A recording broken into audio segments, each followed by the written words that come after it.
John C. Breckinridge was a handsome man. They said he had eyes as blue as the blue ocean, and when he looked at you, he could seek deep down in your soul. When John C. Breckinridge talked, people listened.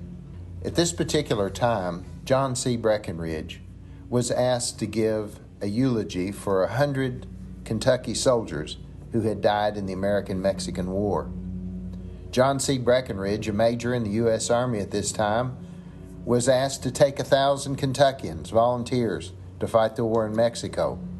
When he got there, the war had just ended, and his troops contracted yellow fever, in which 100 of them died. They employed Breckinridge and his Kentuckians to guard Mexico City as kind of an occupation force after the war, after the surrender of Mexico, and that he did.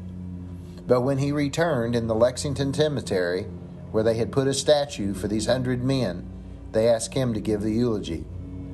People said the eulogy was so good that when he spoke, bold men cried. It was so personal and effective. One particular man who was there, Theodore OHara, who lived in Danville, Kentucky, slowly rode his horse and buggy on the dirt roads back the 35-mile trip to Danville after John C. Breckinridge's talk, and thought about his words. He thought about it as he clopped over covered bridges over the Kentucky River and then later on across the Dix. And when he got home, he wrote a poem that has been eulogized in many ways. Bivouac of the Dead, it is called. The muffled drum's sad roll has beat the soldier's last tattoo. No more on life's parade shall meet the brave and fallen few.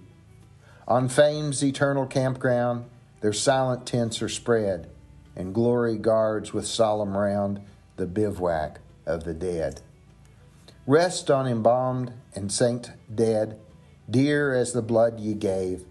No impious footstep here shall tread the herbage of your grave. Your own proud land's heroic soil must be your filter grave. She claims from war his richest spoil, the ashes of the brave. No rumor of the foe's advance now sweeps upon the wind. No troubled thought at midnight haunts of loved ones left behind. The nine troop, the flashing blade, the bugle's stirring blast, the charge, the dreadful cannonade, the din and shout are past. That was written by Theodore OHara. Theodore OHara was another interesting Kentuckian from Danville, Kentucky. He was a poet, and he later on joined in the war between the states on the Confederate side and became a Confederate colonel. Had a brave review throughout the war. And his words were taken, many of these, in elegies put on monuments and graves all over the country, and excerpts from this poem, The Bivouac of the Dead. It even had a marker over the head of the arch as you go into Arlington National Cemetery. Had quotes from Theodore OHara from Bivouac of the Dead. And yet, in recent times and in times past, when people learned that he was a Confederate colonel, they began to erase his name off monuments and statues all over the country, just because of his past, not on his words. And I've always thought that literature should be based on what it is, not necessarily who wrote it, but because he was a Confederate, even though they liked his words and he wasn't necessarily talking about either side, just people who fought in wars and died, that they thought it was shameful that, that his words should be used on public places, and have erased a whole lot of them from the 25 or 35 that used to exist are now gone. So, Jameson, I can understand, today's problems and, with the Confederate flag and the offensiveness that it serves for some people. And I can also understand, paying homage to, many Confederate generals, and how that, in our society today, we're taking those down, many of them, and replacing them. John C. Breckinridge had a statue on Cheapside in Fayette County, along with John Hunt Morgan. And both of those have been removed and taken out to the Lexington Cemetery and are posted there by his grave. But today, I kind of wanted to look a little bit at John C. Breckinridge and who he was, because he was a great Kentuckian. And it's interesting, when we talk about history, it's like history, the flavor of the moment. And you know how we were talking about John Fee the last time we got together, and what a great Kentuckian, and we were talking about whether we want Dolly Parton or John Fee's statue put up in the Capitol. John C. Breckinridge is also a great Kentuckian who's served his state and country, but he is not the flavor of the time. He is not someone that people are going to be interested in or worship like you would John Fee because of his stance on abolitionism. John C. Breckinridge was a very prominent Kentuckian born in Lexington. He served in the United States military. He worked and was elected in both houses of the Kentucky legislature. He was elected Vice President of the United States. I believe it was from 1857 to 1861, something in that neighborhood. He was very popular throughout the country. He was very popular in the South. His political policies were that he believed in states' rights. He believed that states should have their own decision about slavery. He actually belonged to a couple of rather abolitionist-type groups. So he owned 5 slaves himself. He was, like I said, prominent with men like Henry Clay, and Henry Clay's son was lost in the Mexican-American War, and was at that eulogy that John C. Breckinridge gave, along with Theodore OHara. Well, Mr. Pope, you talk about John C. Breckinridge, and I would think many Kentuckians know the basis about him. And you talk about Theodore OHara, and you kind of, and then we talk about present times and how Theodore's words were taken away, and it becomes a very, you could call it a slippery slope or however you want to define it, but it's very tough, and it's, you say, the flavor of the times, how to decide on, what monument to take down, or who's honorable, and as history history is written, I guess you kind of sometimes wonder, which way is the right path, or which way is, or how to define what to do, because people are going to disagree either way. Absolutely. What's amazing is how history changes, and what we look at. One person we have as a hero, we build statues to him. The next day, we're tearing it down. And maybe putting new people up that were obscure. Yeah, and like I know people, myself included, was very, I was very much for Jefferson Davis being removed from the rotunda, but then people bring up the topic with the idea, George Washington owned slaves, and the list goes on and on. Do we take down all the statues of anybody who's ever owned a slave? Because then we're going to be very statueless. There won't be anyone left. Yeah, and then people argue as well. Is it are you erasing history? Which I don't find it that way. As in, you're erasing the history just because you take somebody's statue down. But I do understand your point too about OHara's words. Words are words. I do think we're erasing history. By taking the statues down. I disagree with you. Oh, yeah. I think we're reinterpreting history and changing it. And so, you don't think of history, you think of something solid and non-moving, but actually history is fluid, and it's how we interpret it. Yeah. As you discover more points of view, more... Right, as society feels differently about things. Yeah. Breckinridge, he was born near Lexington, Kentucky, and he died and was buried in the Lexington Cemetery. He was from a prominent family. The Breckinridge name is just incredibly huge in Kentucky history. And as I said, he served as a non-combatant in the Mexican-American War because when he got there, the war had just ended, but he was put in. He was a Democrat. He was elected as a Democrat to the Kentucky House of Representatives, and he was the first Democrat in Kentucky history to be elected to a national position, where where he served as vice president. Who was the president that he was I think under? Buchanan. Buchanan, okay. I'll tell you, just a little bit about it. He was allied with Stephen Douglas in support of the Kansas-Nebraska Act. And after, he was kind of reappointed in 1854, he made his reelection unlikely. And he decided he wouldn't run anymore for public office at that time. But then he was nominated for vice president in 1856. And it was because, with James Buchanan, but it was kind of an odd thing. It was like people do today. Breckinridge was so popular in the South, and because the other candidates were kind of so-so, they thought that Breckinridge would do a better job winning the election, and he did.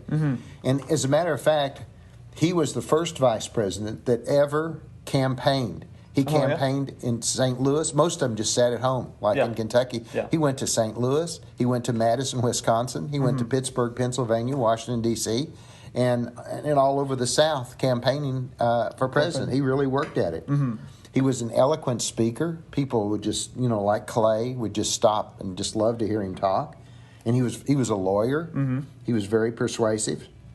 And, of course, the Democrats won the election, but Breckinridge had very little influence with Buchanan as vice president, as there was kind of a rift between the two.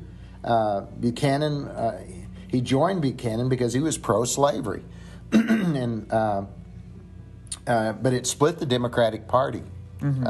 Breckinridge did. There was Northern Democrats and Southern Democrats after that.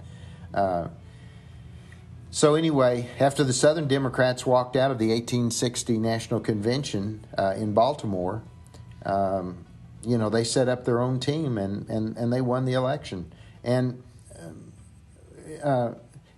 as soon as Breckinridge's term ended in 1861, he joined the Confederacy. He actually, as the history book said, fled the Union lines. Yeah. And the United States Senate voted to excommunicate him. Wow. From the Senate because he joined the Confederate Army.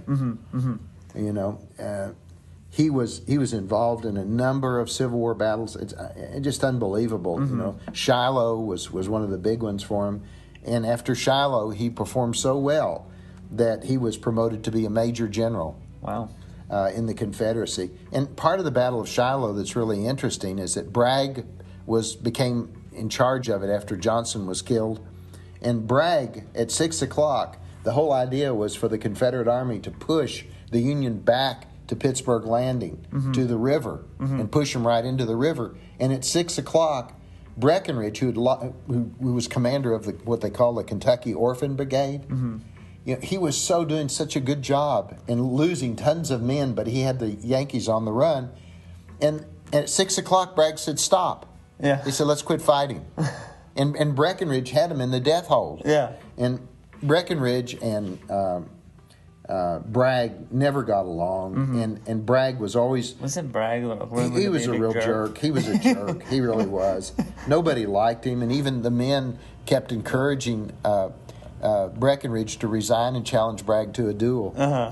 But as I said, just to give you an example, Breckinridge was in the Battle of Shiloh, the Battle of Baton Rouge, the Battle of Stones River, the Battle of Jackson, the Battle of Chickamauga, the Chattanooga Campaign, the Battle of New Market, Virginia, the Battle of Cold Harbor, the Battle of Piedmont, the Battle of Lynchburg, the Battle of Montgomery, the Battle of Bull's Gap, and the Battle of Marion.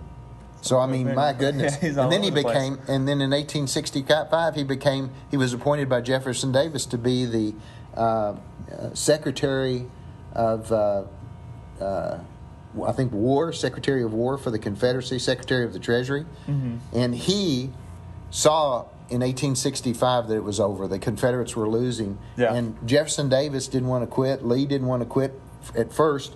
And it was Breckinridge who was the one that suggested to everyone that it's over and we need to start making rounds. And he was the treasurer of the Confederacy, and he talked them all into resigning, and not resigning but surrendering to the Union and healing the nation. So he was really instrumental in that, and could see the situation very clearly. So anyway, Breckinridge had a really interesting life, and when Breckinridge left the country after the Civil War, I think he lived in Europe for 3 years. Wow. And after President Andrew Johnson extended amnesty to all former Confederates in 1868, Breckinridge came back. And he was so popular, everybody wanted him to run for office again, but he said no. Yeah. And he died in 1875 from wounds. He was under Lee's command, and he was told to charge his position. I'm not sure if it was the Battle of Cold Harbor, or it was one of those Virginia battles. And a cannonball, believe it or not, hit his horse. Wow. While he was on it, and killed his horse, blew his horse up, and the horse fell over on him. Oh, yeah. And crushed him, and soldiers had to come and get the horse off of him, and it impaired his legs. I guess he was paralyzed. And it's kind of funny in a way. He couldn't walk. Yeah. And they sat him in a carriage, and like 2 weeks later, he still couldn't walk at all. Yeah. And Lee told him to take his carriage and lead the charge. He was like one of those old soldiers that would get right out in front, and charge. And he charged in a carriage when he was unable to walk. and they said there was really nobody comparable, which I found interesting, on the battlefield to Breckinridge as far as military command and understanding, popularity with his troops. Wow. And he charged and led a successful charge riding his carriage in front of all the troops when he couldn't even walk. Yeah. He was ordered by Lee to attack on all fronts. Wow. Get in there, bud. I know, isn't that something? I mean, that's amazing, his spirit. Yeah, and then you got a soldier saying, "Hey, challenge old Bragg to a duel. Let's get him out." That's right. He wrote a letter, and because Bragg would have him charge, like positions that were just cross open fields where he knew the Kentuckian, he commanded Kentuckians. Yeah. And he knew that they would just be slaughtered, like 65% of his regiment would be wiped out. And so he wrote a letter, and he said, I'm going to lead him. I'm going to be right in the front. If I ask my men to go, I'm going to go too, Wow. And he wrote a letter and gave it to his best friend and said that, if he's killed, that he wants to know that this battle and this charge was not his doing, and that Bragg was low life and an idiot, and that he wrote a long letter to his wife and to the country to let everybody know. Yeah. And he didn't think anything of Bragg. He thought he was just a total jerk. I think it's we won't be doing a podcast on Bragg. Even though we ought to do some on people we think are jerks in history, give our view. I think that'd be good. We ought to think about it that way. Yeah. Maybe we'll come up with one. But very colorful. Very brilliant man. I have an antique business. We've talked about it. And one time, maybe 20 years ago or 25 years ago, I got hold, and I'm not going to tell you the whole story, but I got hold of a Kentucky coin silver julep cup that was John C. Breckinridge, and it had his name on it. Wow. And I should have kept it. I sold it. It was worth a lot of money. It's probably worth a lot of money today. Yeah. That's how antiques go. You hold on to them. I know. Of course, this has a lot of Civil War factors going in, and you talk. I find it the most interesting is that he seemed to be more on the states' rights issue. He was more for the Southern cause in that scene. Which, I mean, there's plenty of reasons why the Civil War happened. Most importantly, I would definitely say slavery was the top issue. It was. But when you get down to the individuals, personally, they may have this or that or the other reason that it's going to be more complex, but generally, slavery was the top one. Yeah. When you get down to, say, Breckinridge, he was more states' rights, and I'm sure you get down to the soldiers of the Confederate.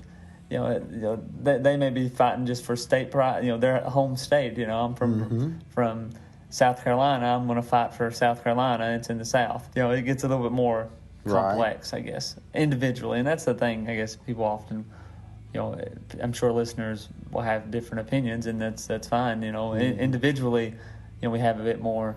I don't want to say ideology, but thoughts on the issues. Even as today, there's the broad issues that are swept around. Yeah. But individually, it might not be the same. I'm from Kentucky, but I might not have the same views as every Kentuckian. Right.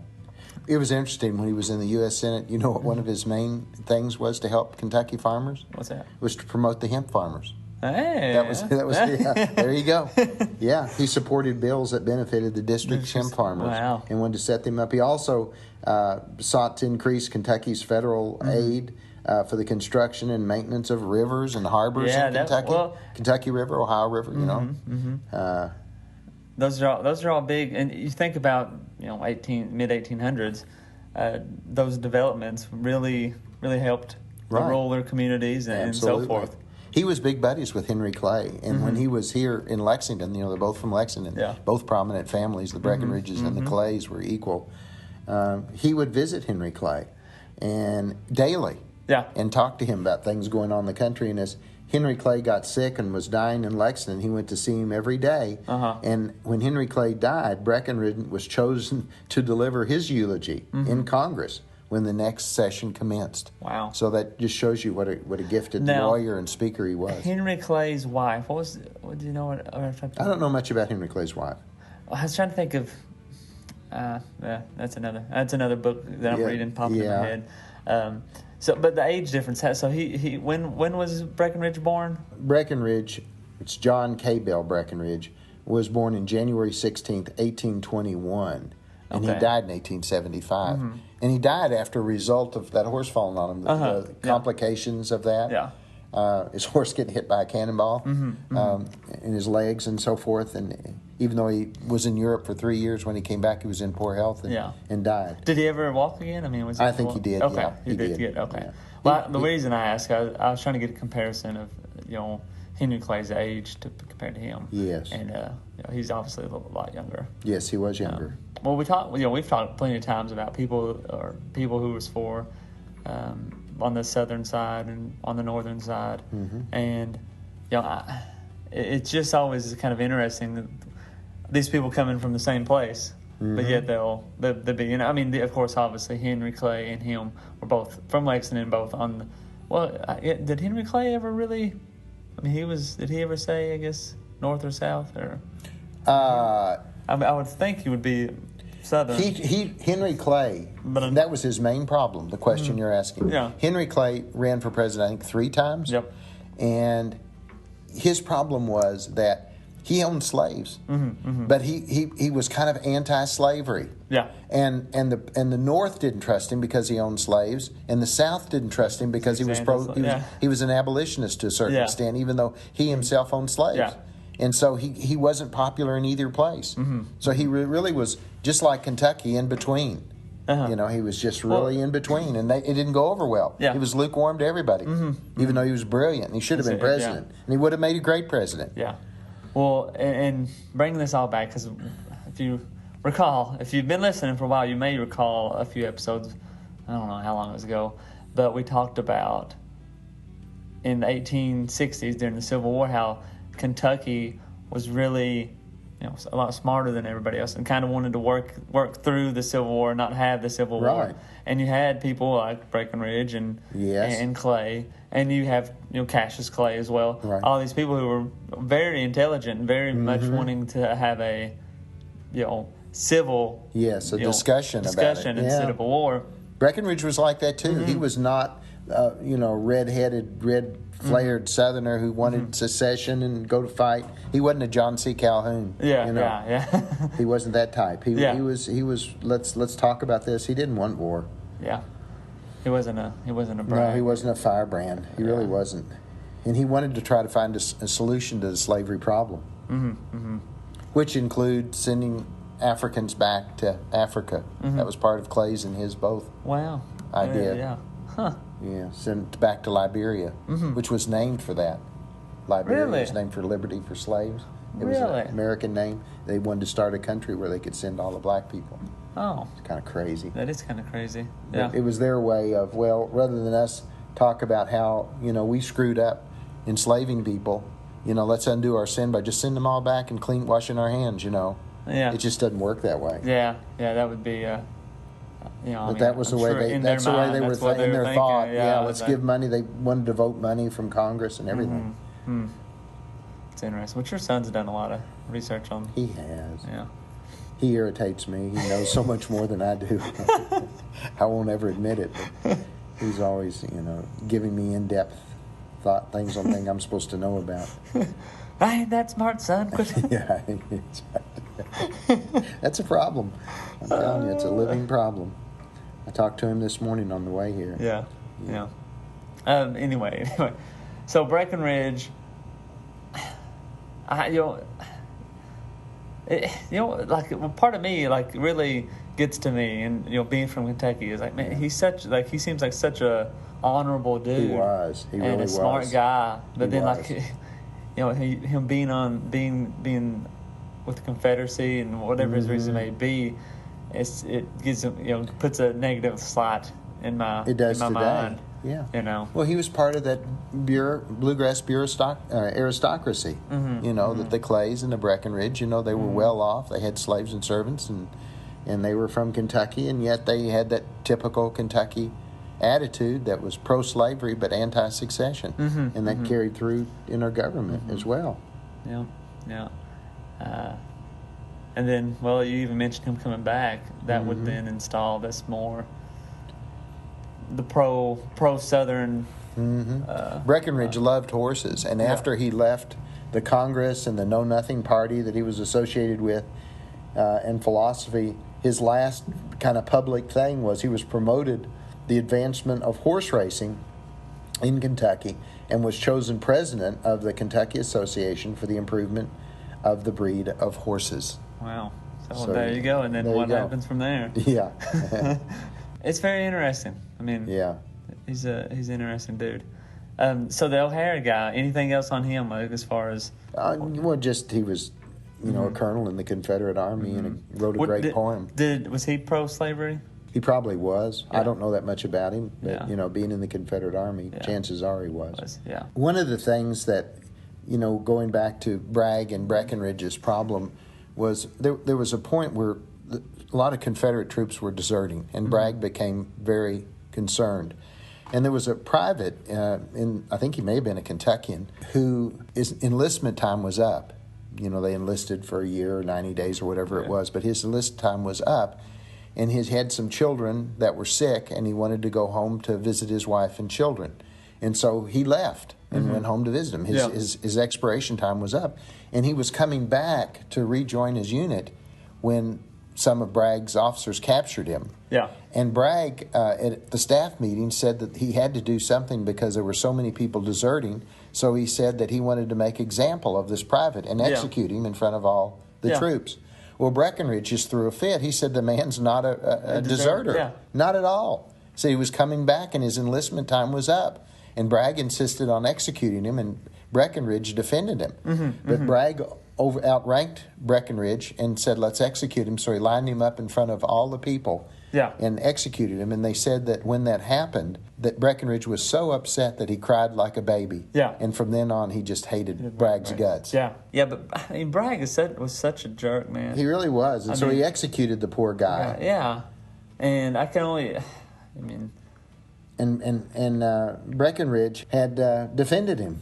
Said this is wrong. The guy's innocent. And Bragg said we just need to set somebody up and kill him to scare everybody. And so this poor guy that went enlisted was up, came back, and it's ridiculous. Executed. Which that happens I guess many times, and to say in a military setting, a leader or a general getting too egotistical or treating the soldiers wrong. Right. That happens. Do you think that? I see his thinking about, I'm going to make an example, but yet, you make an example and that can actually probably scare just as many people away as ways you're intending not to. But we said that Breckinridge was a well-educated man. One of the neat things, he went to Center College. Oh yeah. Yep. Oh, wow. And he also attended Transylvania University. Oh, wow. And he graduated from Princeton. Whoa. So, he was a highly intelligent man. Yeah. And, you're talking about Theodore OHara. Of course, he lived in Danville, and that's where Center College is. Yeah. And Theodore OHara also was an alumni of Center College. He led Theodore OHara led kind of an interesting life. He moved to Columbus, Georgia, to work in the cotton business. But he lost his business to a fire. It caught on his warehouse and burned everything down, all of his investments. But he's really, even though he was a colonel and served, he also served in the Mexican War. You know, that's probably why he was at the cemetery with Breckinridge. Mm-hmm. He served, had joined and gone there as well. So some of his fellow men had lost to the yellow fever. And his remains, he was not put in the Lexington, but he was in the historical Frankfurt Cemetery. Oh, cool. Well, it's the Mexican War. Well, it's interesting how you get, and this is a takeaway. You know, the Mexican-American War happens, and all these soldiers. It was kind of the first. It was probably a lot of these soldiers' first battles, but then along comes the Civil War, and then they're fighting against each other. You know, the famous thing with O'Hara and his poem is that last stanza where it says, "On fame's eternal camping ground, their silent tents are spread, and glory guards with solemn round the bivouac of the dead." And he even wrote his own, that was his own epitaph put on his own monument in the Frankfurt Cemetery. But because he served in the Confederacy, you know, O'Hara often goes uncredited. When they use this line, they don't even say who it belongs to, because he, you know, even though they like it. Yeah, and I can say I don't really agree with why that. He wrote the line. I mean, if you're using it, you know, give him credit where he used it. It's not like his line says, you know, slavery was good. Right. Right. But just like a poet. You know, he's in the cotton business in Columbus, Georgia, and his warehouse burns down. Things that happen. Some people think that he wrote the poem in Mexico during the war rather than after the cemetery, but he was certainly moved at the cemetery when Breckinridge gave his talk. Yeah, and two interesting Kentuckians. He was from Danville, and Breckinridge was from Lexington. That's right. Yeah. I wonder if they ever. Well, I mean, obviously they crossed paths. O'Hara joined the 12th Alabama Regiment and served with Albert Sidney Johnson.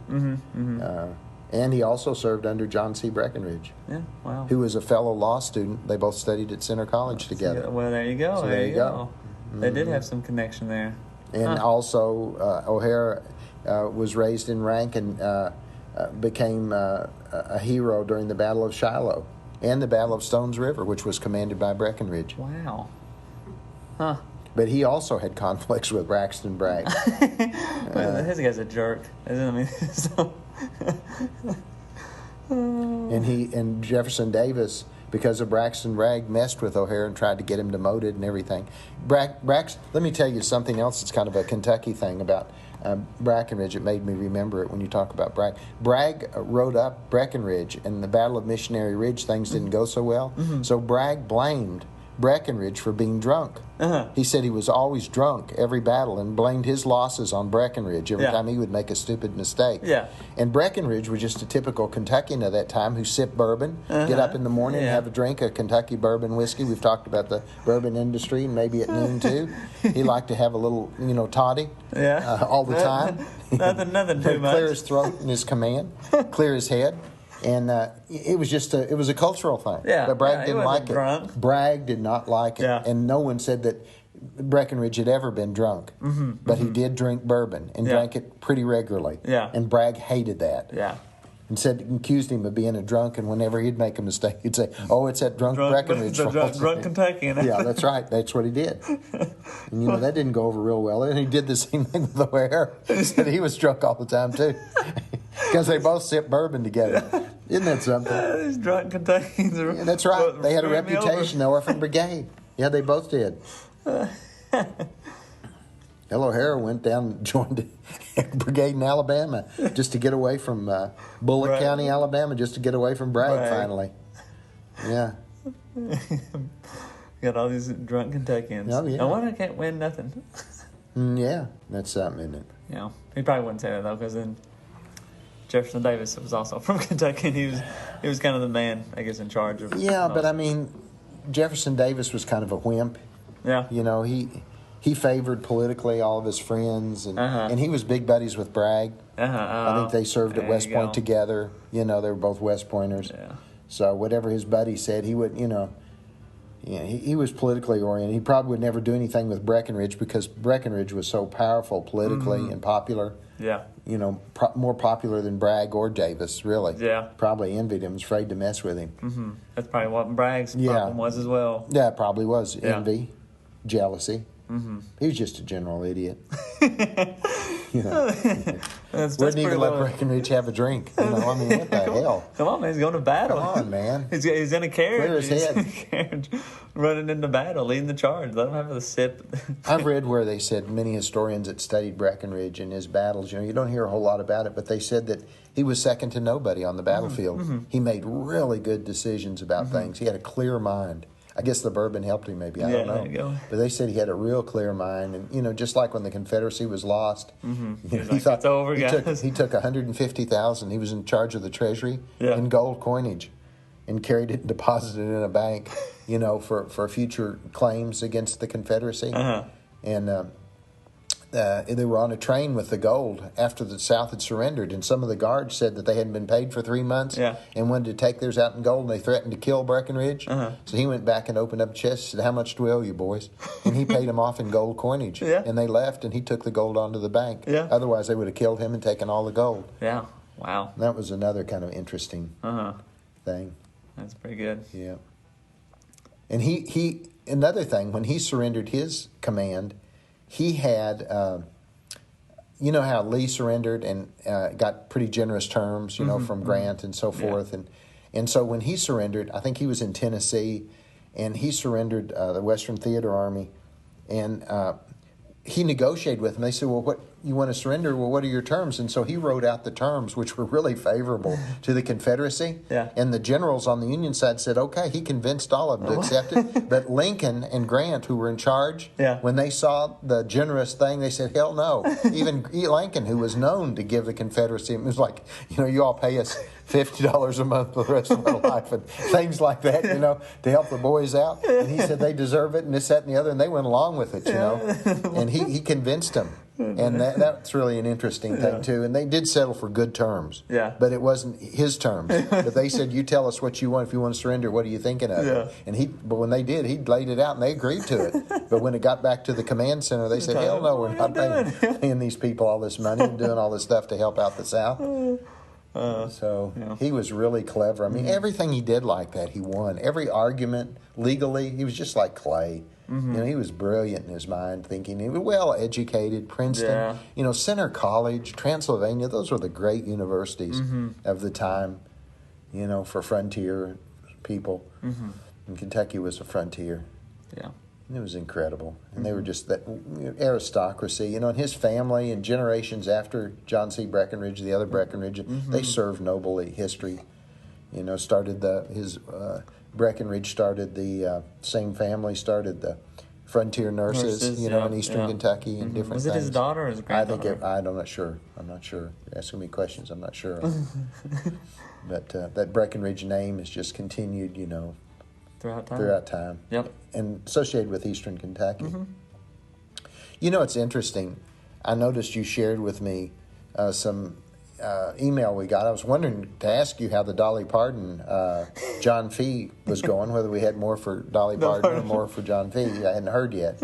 But I know you did share some folks that had been listening to us, but one in particular from eastern Kentucky. And they wrote about how proud they were of Harlan County, I believe it was, and how we had mentioned Harlan County. And Not County. Not County, okay, not County. And how we had mentioned that, and how that, they said a heart-pouring thing about how eastern Kentucky meant everything to them, and they were so proud of it, and they wanted to hear more history from eastern Kentucky, that it was their home, and it just made them teary-eyed, to hear stories about that comes from their region. And I don't know that we wouldn't get one from Central Kentucky, the bluegrass. They just accept their royalty, and their ambiance that they have, that they're better than everybody else, But the little folks up in eastern Kentucky, I don't really call them little, but they love eastern Kentucky, and it's really heartfelt, and the culture there, and yet, the big, powerful bluegrass, it just, so everybody knows we're great, But, it's interesting, the attitudes within our state. It is. And we're talking about today. This topic about history, and that's, people that are listening to this podcast, if you, as we stumble along and talk about different things, Hopefully you're following along. Hopefully you're following us. We may not be, but hopefully you are. We're sitting here talking, and I guess you can tell that we don't have written scripts. We're just talking off the top of our head. That's why we jump from one thing to another oftentimes. But I think maybe the public might enjoy that or appreciate that we're not as complete morons as we sound like and seem sometimes. Close to it, but not complete. Not complete. But, let's see, I forgot what I was going to say. As we live today, history, we're interpreting history. I see these things on national TV. I say, why don't history teachers teach history? I taught history. But now they're saying, why don't you teach the real history? And I go, well, what is real history? And like people are looking at history and they're redefining it. What's important, who's important. I mean, we've gone for 100 years with Jefferson Davis and John Hunt Morgan and John C. Breckinridge statues, and many of us honored them and we're proud of them. And our home in every little county in Kentucky's got a Civil War soldier, and we were so proud to see that in our heritage, and we were able to live peacefully with history, saying, well, yeah, we did have people that served that were Confederates here in Kentucky, da-da-da-da-da. But now it's like a sin. And a lot of people have trouble with that, and yet at the same time, the Confederate flag, the racist people, they've painted things bad, and we've got to deal with it. So in total, we're reinterpreting history, and we're saying all those people we thought were so good really aren't so good anymore, and they don't deserve to be honored. And I'm sure John C. Breckinridge has become one of them. Yeah. One of Kentucky's greatest heroes is now not even worth mentioning. And if we wrote a modern-day history book, we might even leave him out or mention him just at the bottom of a page in a sub-recognition. So isn't that interesting? It is. It's just really, what are the new history books going to look like? I thought history was something that was concrete, that was solid, that it true or false, it happened or it didn't happen. Yeah. Well, we're going to see a history book without yes. Breckinridge, but with John Fee. Yes. What are we going to see? I know. It's interesting. It's very interesting. How are we going to define these people? They did exist. What about Christopher Columbus? Yeah. I mean, the Native American thing. I mean, he's not a hero anymore. It's the saddest day in history for Native Americans to recognize Columbus Day. I'm sure it won't even be a holiday if it already hadn't been taken away. Yeah. And maybe he doesn't deserve it. Maybe we've looked at history. Maybe we've all been wrong. I mean, it's hard for some people to grasp, especially older people. They say, well, hell, I've taught history. I was taught that. This ain't right. But it is right when we re-examine things and think afresh. And it is right when we have certain institutions that are causing people to, rise up, like the rebel flag, Confederate flag. I mean, that's now a symbol of hate and white supremacy. It wasn't always that way, I don't think. It was never presented that way. But it is now. Yeah. So we've got to recognize that, be modern, move with the flow, I'm afraid. Yeah. Maybe we ended on that. We ended on that. All right. Well, there we go. The poet and the general, was he general? Yes. The general? Yes. All right. Well, we will end it on that. On a positive note, the dog was behaved. Yeah, you got a dog in your lap the whole time. I've been watching it while I'm talking. Yeah, all he did was snore a little bit. Dog, little puppy. I heard him snoring. Yeah. So... I'm just glad it wasn't you. And if you are snoring out there and listening, wake up. Please. Wake up. Well, please. Yeah. If you want to connect with us, you can connect to us at KY History Pod on Twitter or Facebook. The Land Between the Meadows at gmail.com for an email. And what we got next? Maybe some. Maybe we need to talk about another Clay or something. Maybe. There's so many people in history that we haven't touched here in Kentucky history. We got plenty. Yeah. So stick around. We got plenty more coming. But, the thing is, are we going to be careful about who we talk about? I mean, are we going to talk about people who are rising in popularity because of the current cultural wars that we're having in America? Or are we going to talk about some of the old boys that, that everybody assumes are good old boys? I think we just need to do an episode about Braxton Bragg, the jerk. Oh, gosh. I think we should, too. I really do. He is a jerk. He really is a jerk. I think that would be good, just all negative. Let's try to do that. All right. Thanks for listening. We'll see you next time. All right. Bye.